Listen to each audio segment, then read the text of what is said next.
So for a long time, as those who've been following my YouTube videos know, that I've been pointing out that this world, the Roman world, Western civilization, follows and worships the god of destruction. This false god has many names, and one of it is Apollyon, destroyer. And proof is all the military equipment that comes out of these nations. Destroy, pillage is what has been going, is what Rome, Western civilization has been doing since its founding.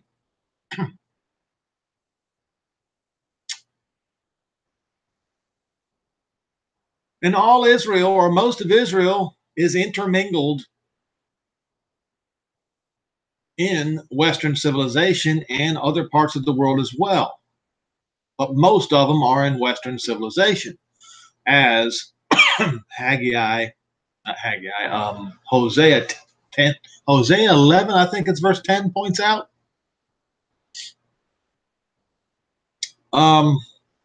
So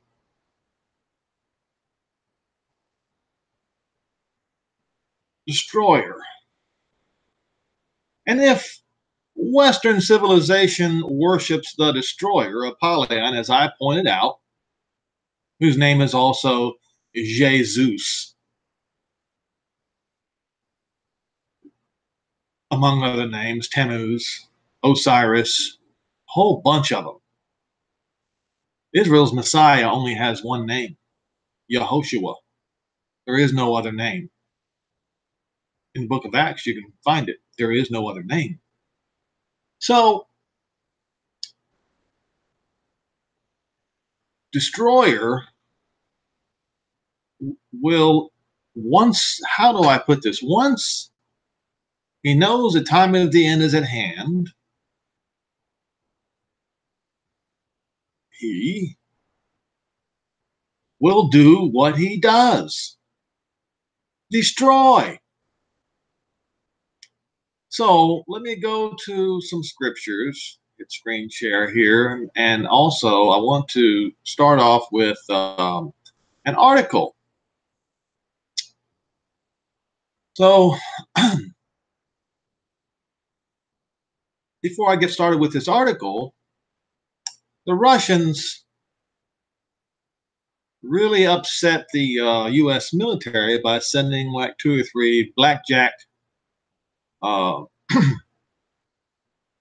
planes down to Venezuela. And, you know, a lot of people have been asking questions. Why are there green or jungle colored camouflage military equipment heading toward the south? Or are they? Well, it is very possible that something down south is going on. So the Guardian has an article today.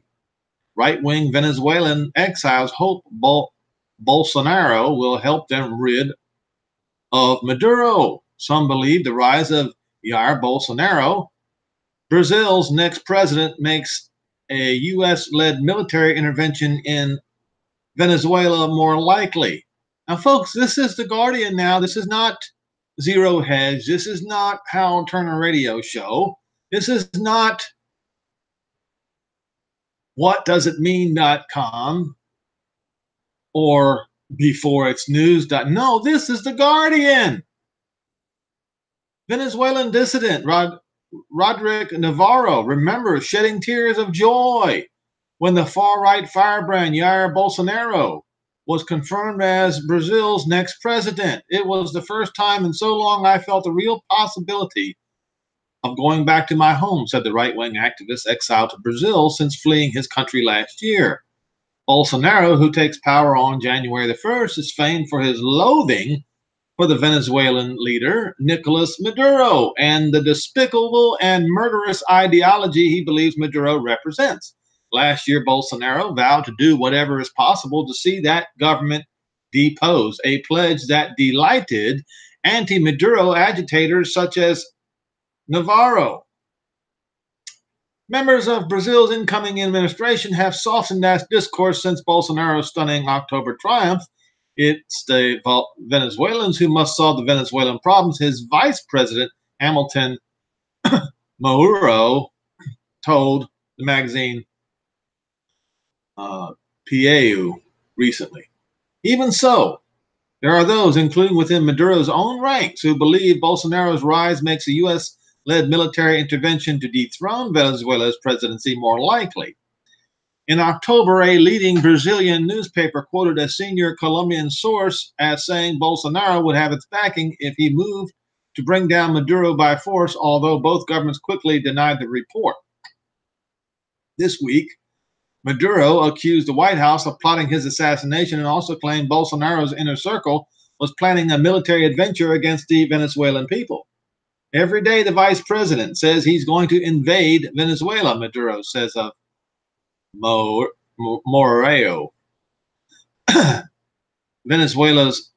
Brazil's former military attaché in Caracas claimed that he had the face of madness and was a crazy coward. Bill Gunson, a Caracas-based crisis group analyst, said that despite Bolsonaro's hardline rhetoric, he was obviously not going to invade unilaterally. But it is possible the future leader of Latin America's biggest democracy might provide diplomatic cover to some kind of U.S. action. He's clearly very keen to bring Brazil absolutely into the sphere of influence of Trumpismo, Gunson said. So presumably if Trump said, look, next week we're going to invade Venezuela, are you in? Then Bolsonaro might well say, well, yeah, okay, let's go for it. Donald Trump has warned there are many options, including military one, to deal with Venezuela's collapse, responsible for the most severe migration crisis in modern Latin American history. Navarro, whose group Rumbo Libertad supports Maduro's overthrow and says it is part of Venezuela's anti-government resistencia, denied he was banking on a Bolsonarian blitz. Okay, so this is a long article. You might want to finish reading it. My point is, we're not for Russia interfering in Venezuela. There probably would not be any invasion by the U.S. and by Brazil in Venezuela. But once again, Russia interfering with Venezuela, trying to keep Maduro in power. Now,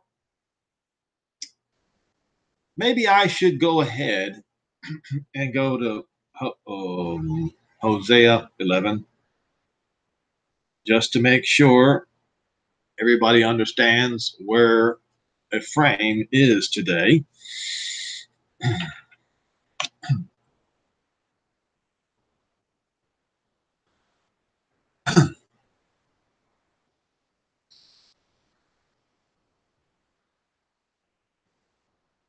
In the whole book of Hosea, he's talking about Israel and its leader, Ephraim, son of Joseph. The whole book.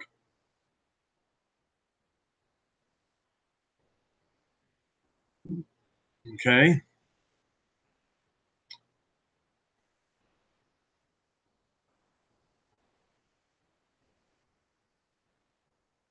He complains in verse 7 how my people are bent to backsliding from me. None of them would exalt the Most High. No, they wouldn't recognize Jehovah. Oh, they wanted to call him the Lord, which is a word for Baal or Baal. But in spite of all that, he says, how can I give you up, Ephraim? How shall I deliver you to the slaughter, Israel? How shall I make you as Admah? How shall I set you as Zeboim? Yes, Admah and Zeboim are the sister cities, or were the sister cities of Sodom and Gomorrah, and Admah and Zeboim were destroyed along with Sodom and Gomorrah. So, in a sense, he is saying, how can I make Israel, Ephraim, like Sodom and Gomorrah? My heart is changed within me. My repentings are kindled together. I will not do this, he says. I'm not going to return and to destroy Ephraim. No, for I'm Jehovah, and not a man, the Holy One in the midst of you. I will not destroy you in the city. They, who's they? Ephraim, Israel. Shall, not if they shall walk after Jehovah. Jehovah is going to roar like a lion. And when he roars, then the children of who? Ephraim and all Israel shall come trembling, shall walk trembling from the west. Now that we have established where they are in Western nations, among the Europeans and Americans, mostly Americans now, because many of the lost house of Israel were chased to the Americas. Most North America, but some to South America as well. So, with that in mind, west. Genesis 49, I've gone over this before. It is necessary for me to go after this again because of the topic that I'm talking about here. Okay? And Jacob called together his sons and said, gather yourselves together so that I might tell you, I deliberately made this Strong's Concordance here to make sure that everybody understood that this word befall literally means befall. This is not a positive word. This is a negative word, a struggle, a word of struggle.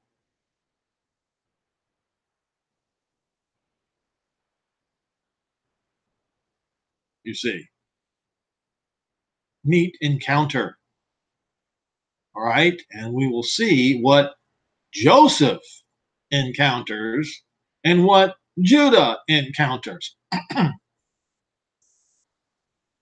Judah, for the Jews, you are the one whom your brethren shall praise.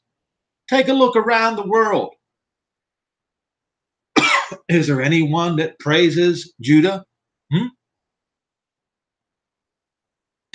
the British praise the Jews? You know, the ones that are in Israel right now. Just take a look. Who does it? Well, the United States does it halfway, but only because there are millions of constituents who fit this category. See. So Judah's hand shall be in the neck of their enemies. This is in the last days. Remember, in the last days.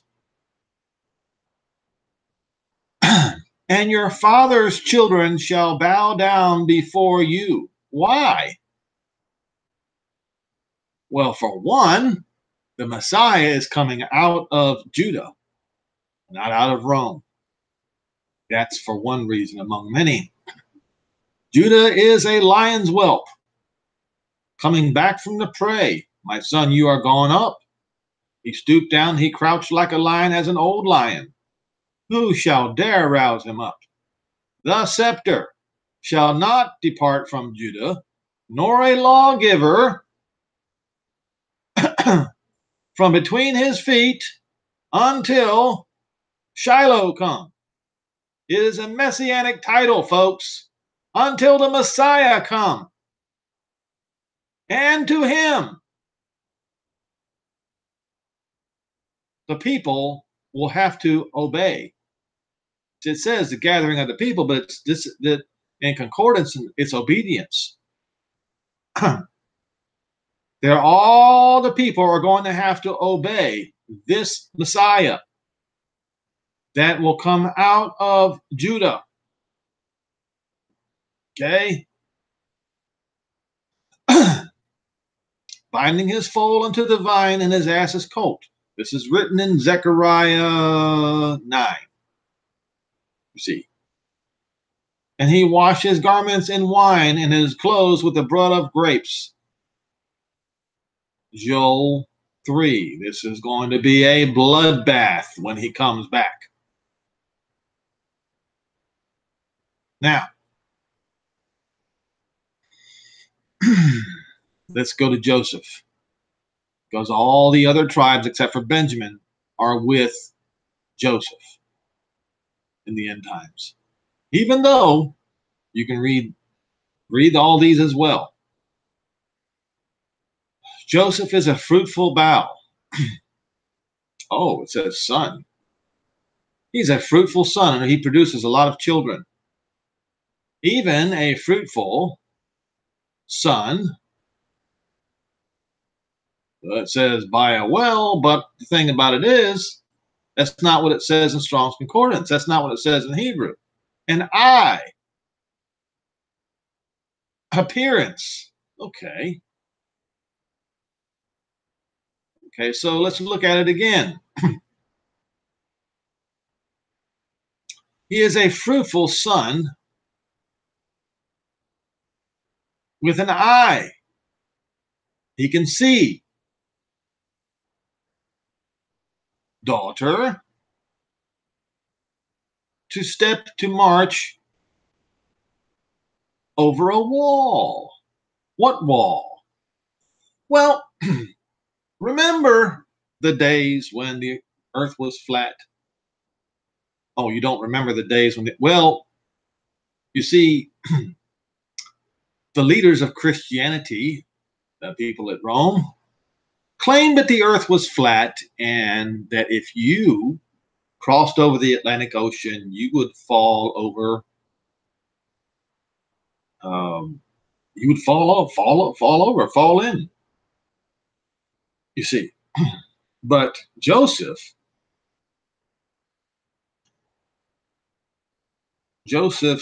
daughters marched right over that wall. See.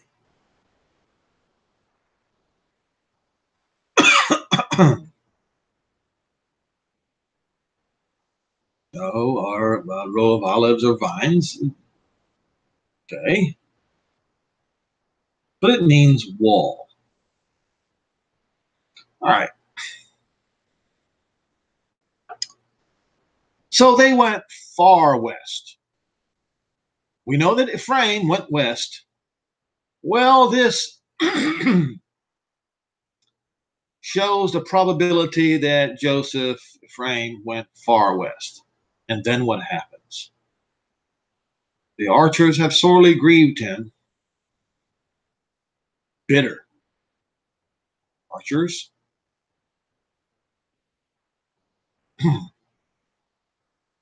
Baal. Who's Baal? Baal, you see, folks, is what I'm trying to tell you is the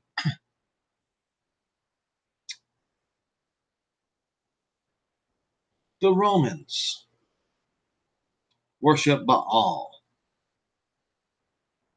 Baal, the sun god, is the same as Destroyer, the sun god, that I talked about yesterday in concerning what was his name? Apollyon, the Destroyer. And Russia also is a part of Rome. Okay. Now remember, it does appear in those days, in the last days, Ephraim will be worshipers of Baal as well. because it is written in the scripture that he's going to cause them to turn away from their idols. And their favorite one was Baal, who is Apollyon, the destroyer, the sun god. Sunday worship.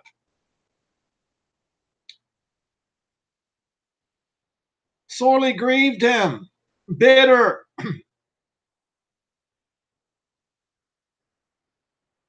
Extreme bitter weeping is caused by these people against Joseph. Do you see bitter weeping in Joseph today or in the far west today? How are they going to cause this grievous weeping? They shoot at him. Out of hatred, animosity, and bearing a grudge.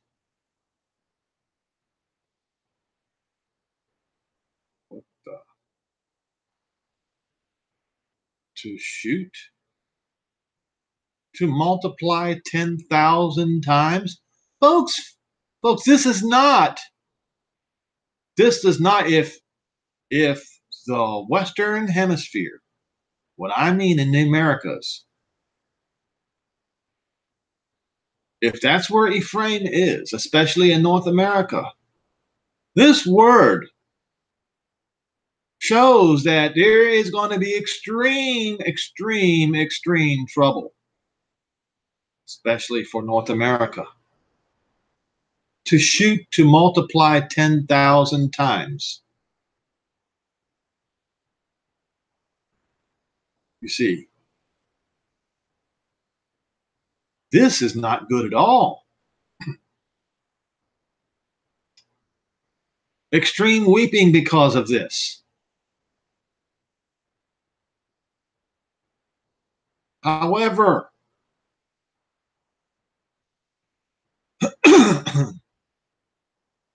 but his bow remained ever flowing, the arm, the shoulder, the strength of his hand were supple and agile by the hand of the strong Jacob. Break a stone of Israel. Break.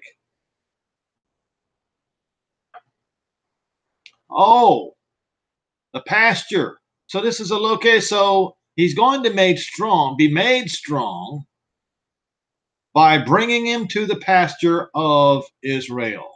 Okay, you see, folks, you got to beware and be careful of the translators. Okay.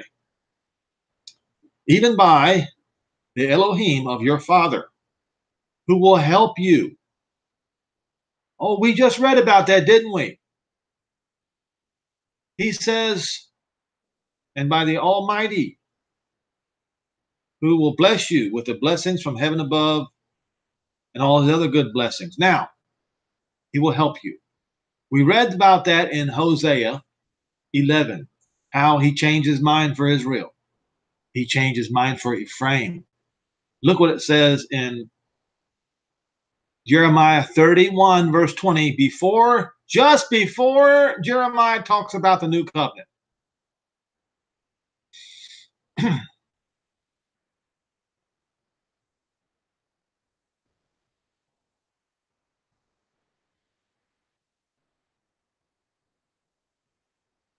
He says, is Ephraim my dear son? Isn't he my pleasant child? I spoke against him, but now I earnestly remember him still.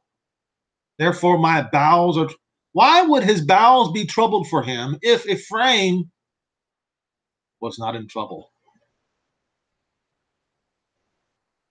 Ephraim would not recognize the Elohim of his fathers, was stiff-necked, but now Ephraim is in trouble.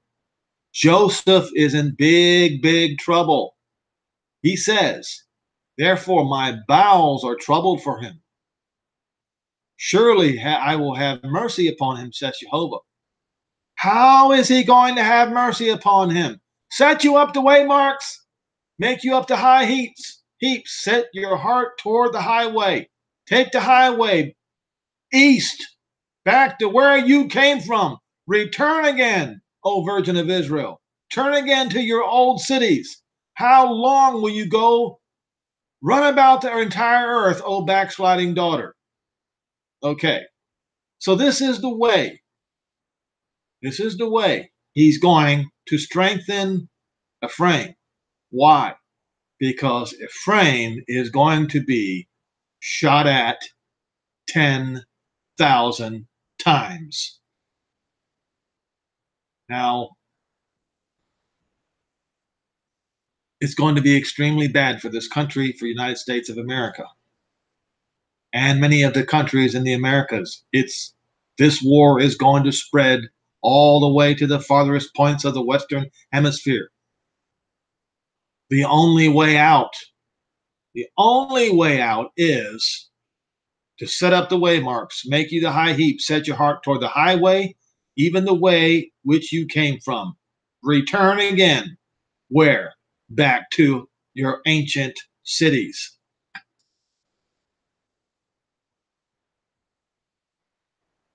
Okay?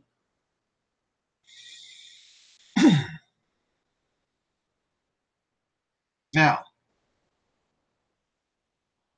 there's a couple of passages, and I want to show you something here.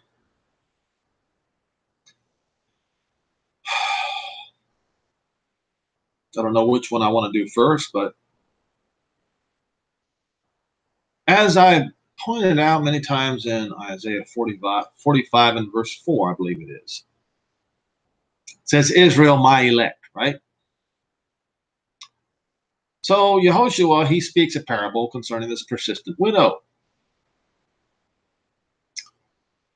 And beginning in verse 5, yet because this widow troubled me, I will avenge her, lest by her continual coming she weary me.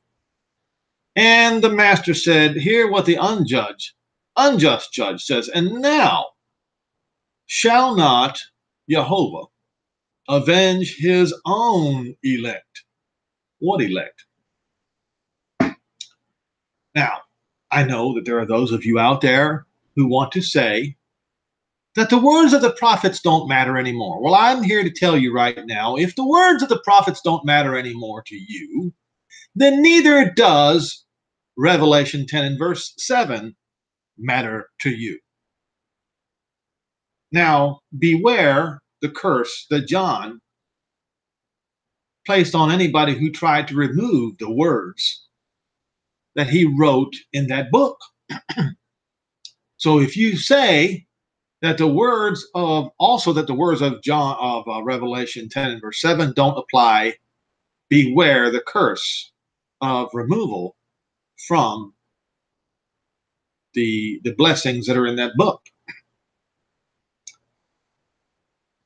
Okay. Shall not he avenge his own elect, which cry day and night unto him, though he bear what? Long time in coming. So a long stretch of time. See, Yehoshua was talking about something real here, and these people did not understand what he was talking about, because he was talking about something to happen in the latter days. He will avenge his own elect, which cry day and night unto them, though he bear long with them. I tell you, when that time comes to avenge, the day of vengeance, he will avenge them speedily. Nevertheless, when the Son of Man comes, shall he find faith on the earth? Let me tell you something. If he has to ask this question,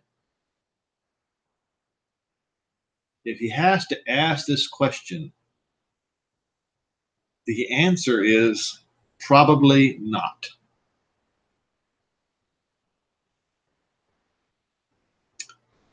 Faith apparently will only come when the Son of Man comes. See, so the elect. What he's saying is, even the elect, he's questioning their faith. So who's elect? Israel. All right. Patience. Bear long with them. And I may need to go to Strong's Concordance to back what I'm about to say, back it up, just so everyone understands that this all means the same thing here.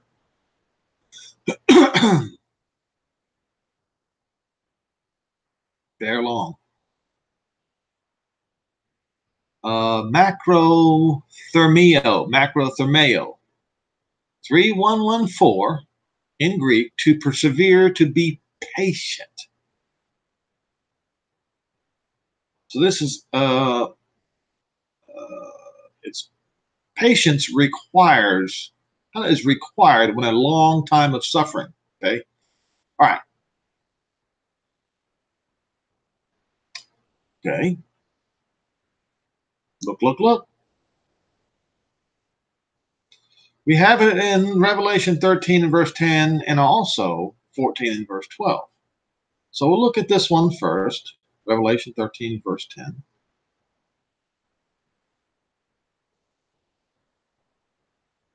Now, in Revelation 10 and verse 7, where it talks about how do I put this? There was a word in there that means overturn.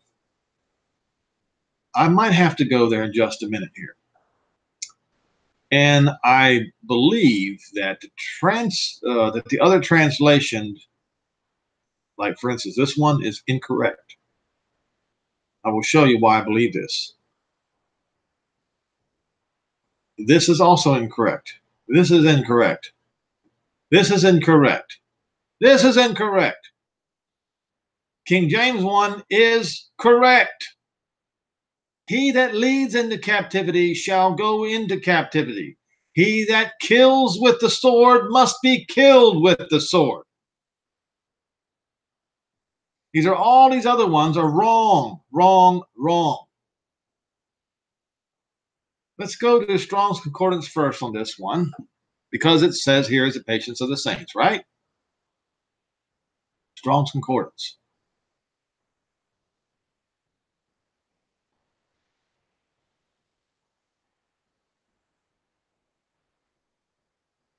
Just happened here. That's not what I asked for.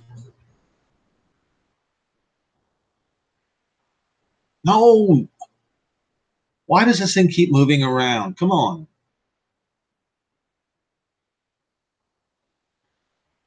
It's the same one. Okay. Maybe, oh, here we go.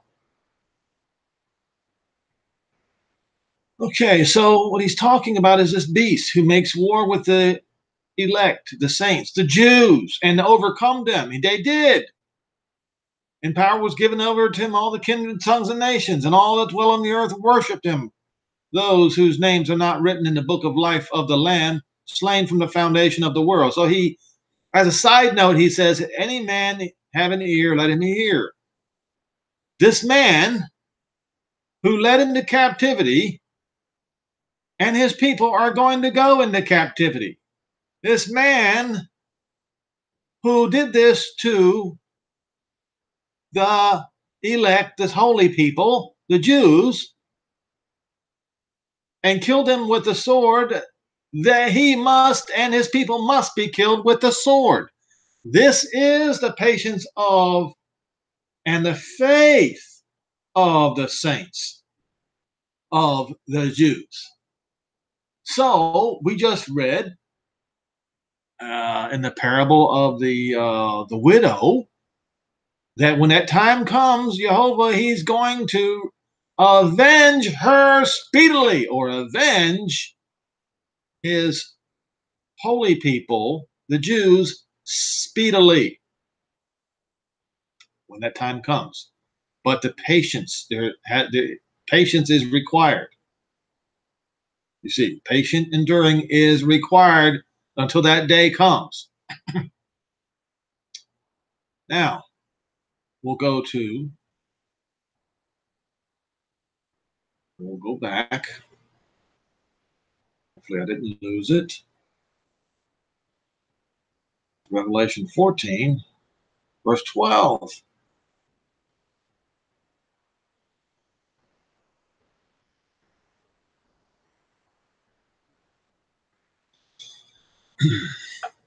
Now, once again,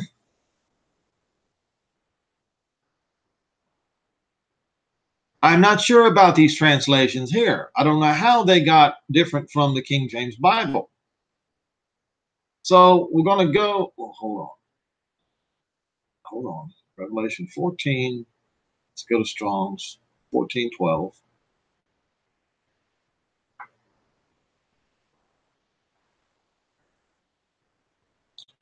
14:12.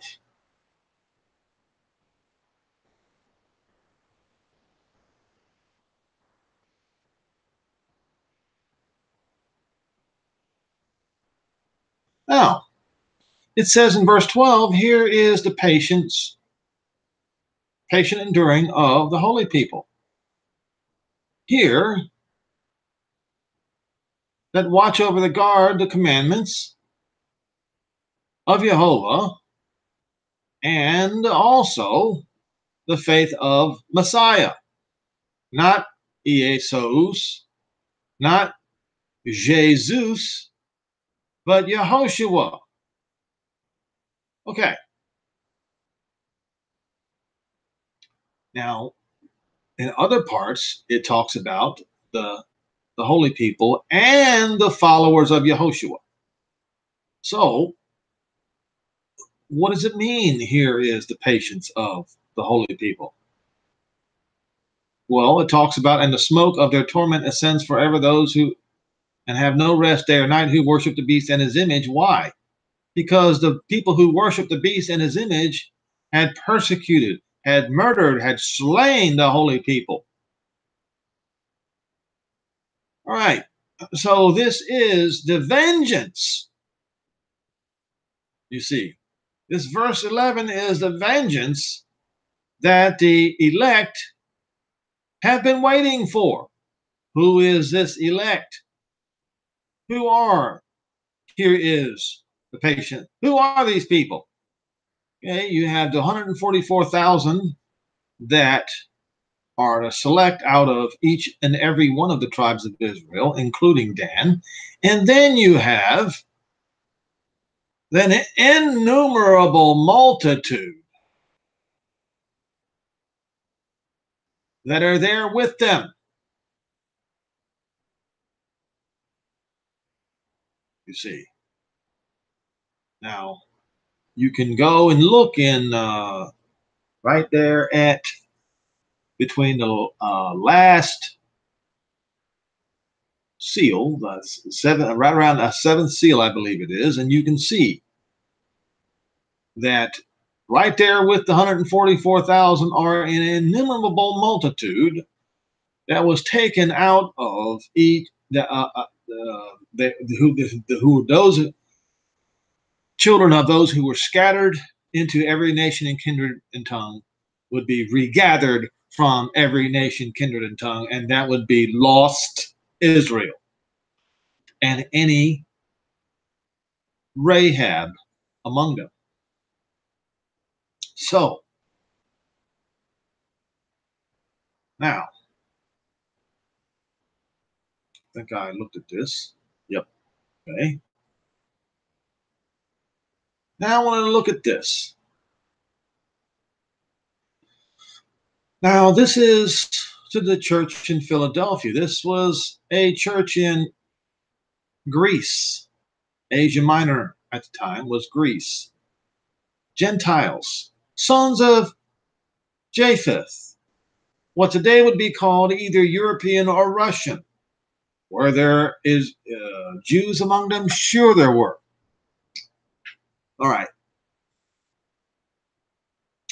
Now I know that the Vatican claimed that they have the keys of heaven. But the truth is they have the keys to the abyss, as they call the bottomless pit.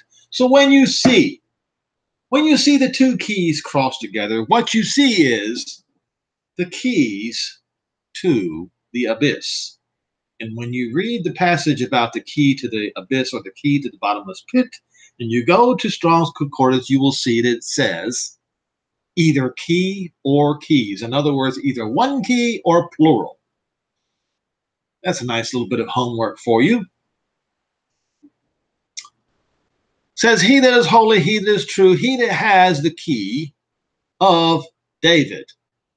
The key of David would be the key to Jerusalem. He opens and no man shuts, and shuts and no man opens. I know your works. Look, I have set before you an open door. Why? And no man will be able to shut it in front of you. Why? Because you have a little strength and you kept my word. You kept my statement. You kept my speech. You kept my logos. The word that came out of the mouth of Yehoshua. And also, you have not denied my name.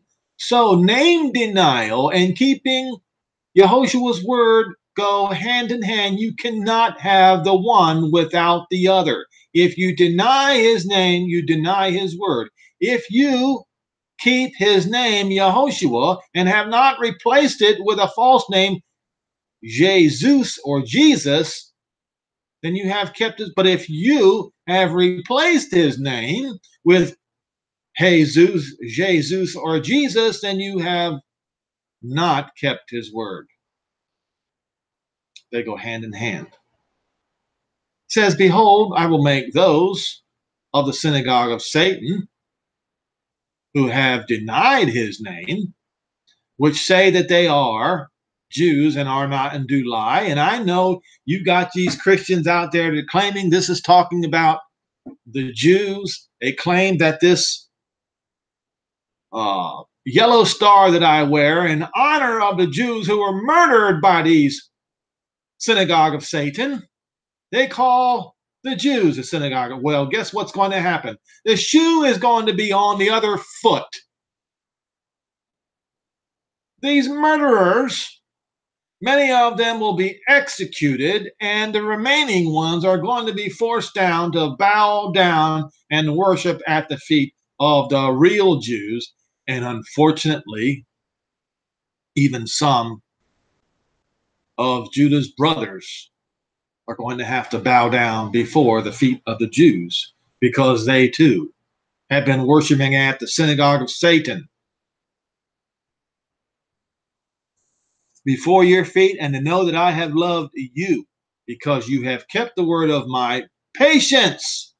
Here we go with that word patience again. That Yehoshua, the Messiah, is going to come and save all the children of Jacob. That is the word of his patience. You see, he is going to come, and he is going to, just exactly as it is written in Romans 11, verses 25 and 27. Like I said, I have showed that particular passage to many Christians, and their eyes just glaze over because it does not fit their narrative that they've been taught. Because you have kept the word of my patience, that the patience is to persevere until the day of vengeance for the elect, as written in Luke 18. I will avenge her. Okay, wait a minute. And shall not Jehovah avenge his own elect, which cry out day and night unto him, though he bear long with them? That's the patience. I tell you, when the right time comes, he will avenge them speedily, with great speed. It's coming. Vengeance is coming, folks. I tell you, this is the patience of the saints. This is also the word of his patience. This is the word of the patience of Yehoshua. Because you have kept the word of my patience, I will keep you from the hour of temptation. So we have this fraud at the Vatican who says, well, we're going to take that word out of, as they say, the Lord's Prayer, because we don't like that word. Well, guess what?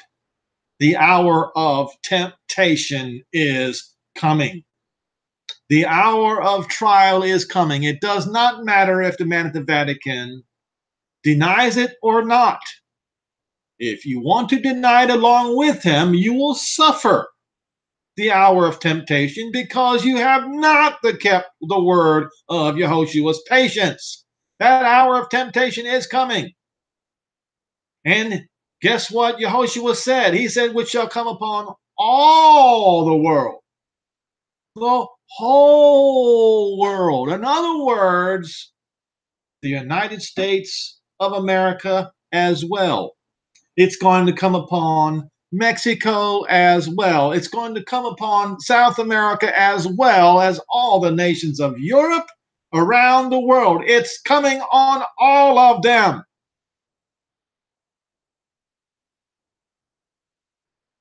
Two, make proof of, to test, to tempt. Perazzo.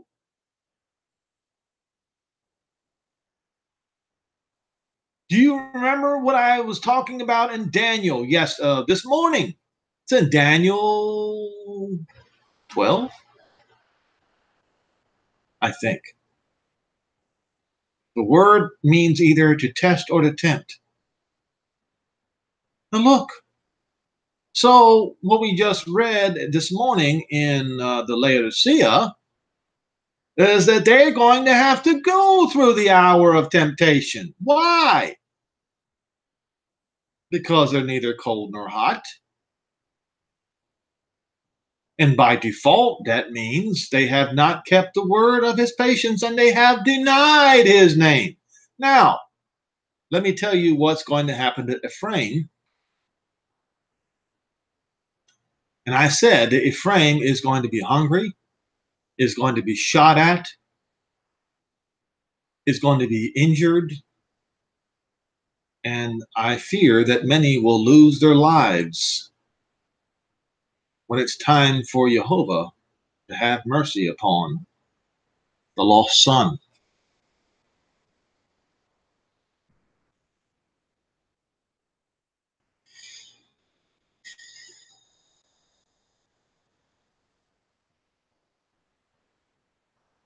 Luke 15:24.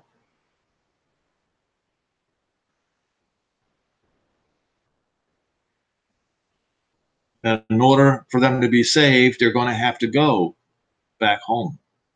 There's no other way. We just read it. Verse 11, and he said, a certain man had two sons. Who were those two sons? Judah and Joseph. Ephraim being the leader of the two. And the younger of them said to his father, Father, give me the portion of goods that falls to me.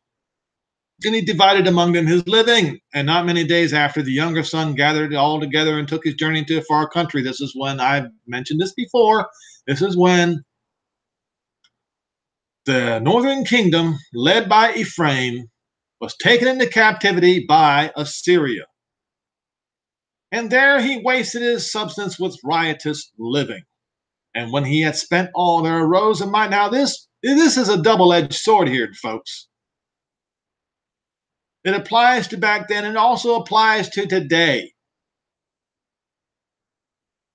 And he went and joined himself to a citizen of that country, and he sent him out into his field to feed swine. That did happen, folks. It did.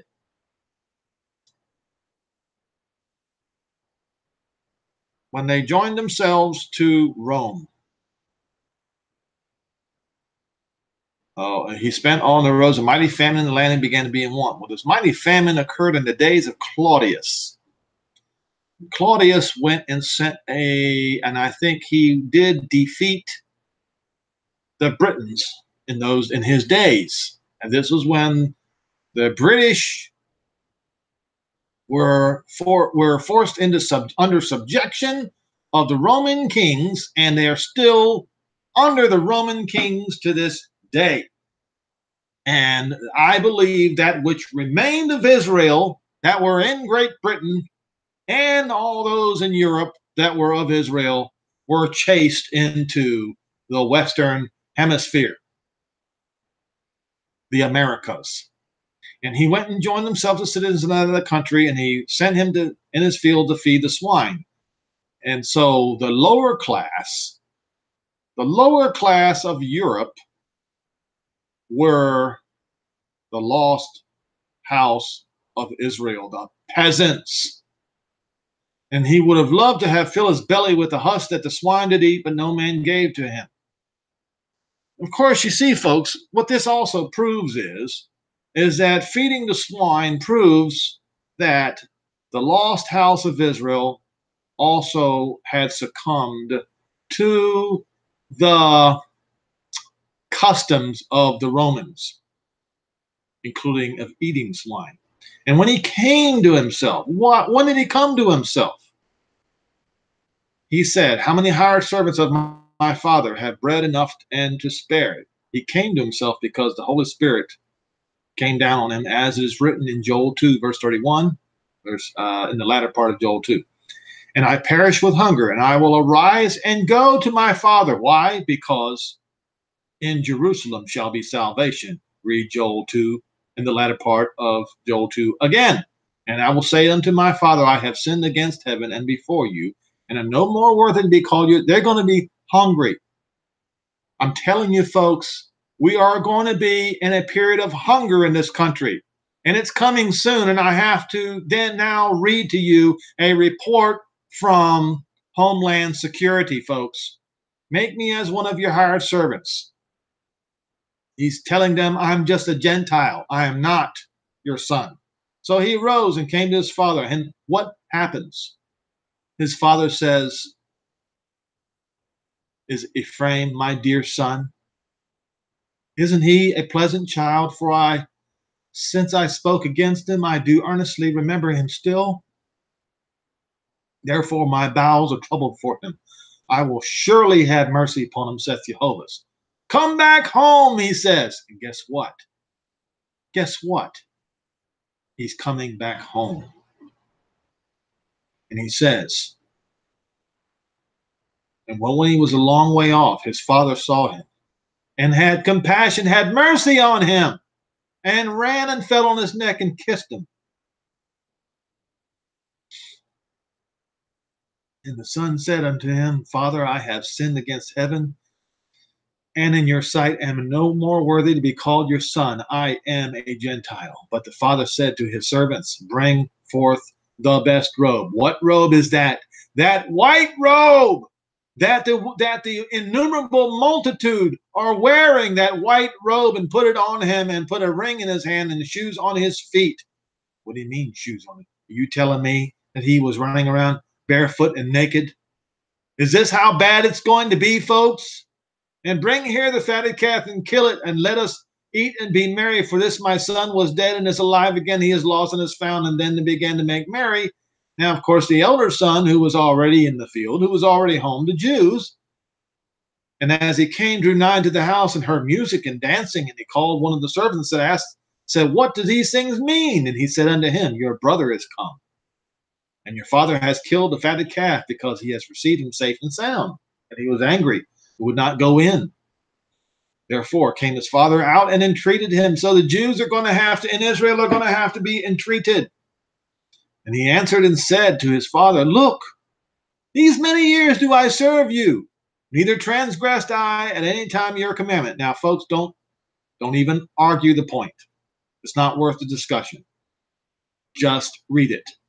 And yet you never gave me a kid that I might make merry with my friends. But as soon as this your son was come, which has devoured your living with harlots, you have killed for him the fatted calf. And he said unto him, son, you are forever with me, and everything that I have is yours. What? That's right, because the house of Judah will rule over Ephraim and the house of Israel. Yes, the lost tribes of Israel are going to bow down before Judah.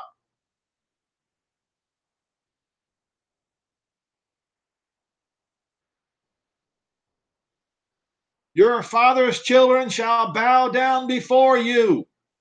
The scepter shall not depart from Judah, nor a lawgiver from between his feet until the Messiah come. And unto him, the Messiah, shall the gathering, or shall all the people obey. So we read Luke 15 that everything is going to be given to Judah. And it was necessary that we should make merry and be glad, for this your brother was dead and is alive again, and was lost and is found. And in this manner, folks, will the two sticks of Ezekiel, or was it Jeremiah? Ezekiel, will be made one stick in this manner.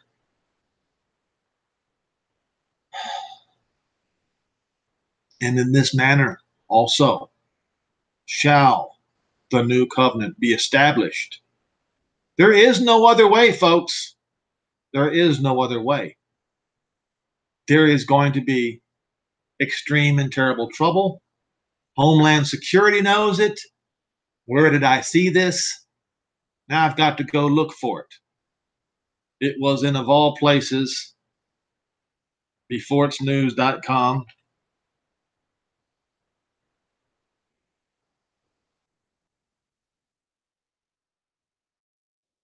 Please, folks, do not use Before It's News as your news source. These people smoke too much weed. Now, hopefully it'll show up. If not, my goodness, they've already changed it. Now, how am I going to find it? Okay, Homeland Security.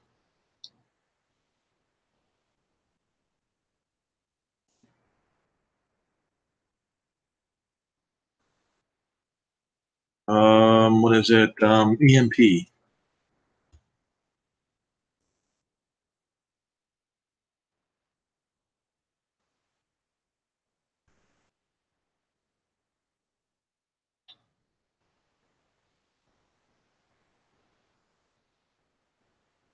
hope this is it.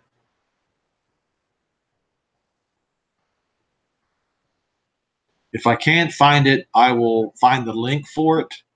I think it is extremely important. Nope, this is not the one. Because what they're saying is that everybody is going to have be ready to be without electricity, be without the grid for 6 months. 6 months, folks. No, I can't find it. What happened? I thought that I had it. My goodness, is it on? Maybe it's on Zero Hedge. Come on.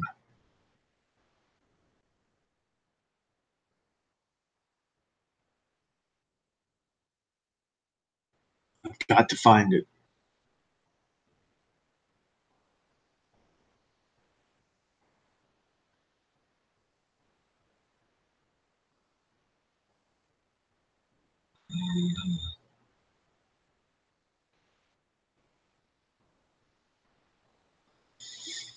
I think it was up a few days ago.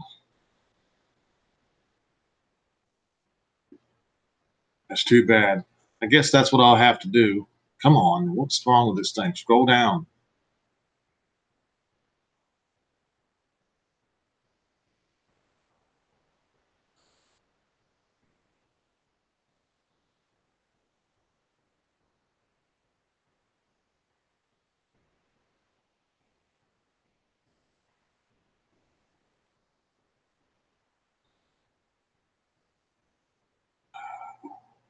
Things are happening so fast, folks. I can't keep up with it.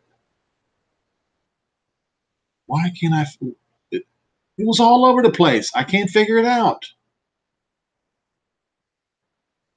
It was all over the place.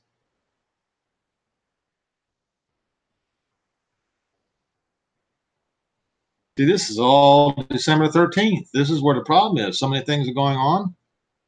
It's not possible to keep up with it. I'll find it. I'll I'll get that link to you. What they're saying is you need to be prepared for 6 months without the grid. Yes, trouble is coming, folks. There are going to be people, there are going to be a lot of dead people in this country and a lot of starving people in this country without clothes, without shoes on their feet. If that younger son of the parable of the lost son doesn't have any shoes on, what about the others? Think about it.